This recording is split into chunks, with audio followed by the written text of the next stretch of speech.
எதுவரை வாழ்க்கை அழைக்கிறதோ அதுவரை நாமும் சென்றிடுவோம்.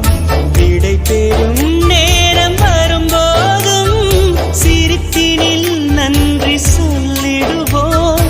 பரவசம், இந்த பரவசம் எந்நாளும் நெஞ்சில் தீராமல் எங்கே வாழுமே. கடவுள் தந்த அழகிய வாழ்வு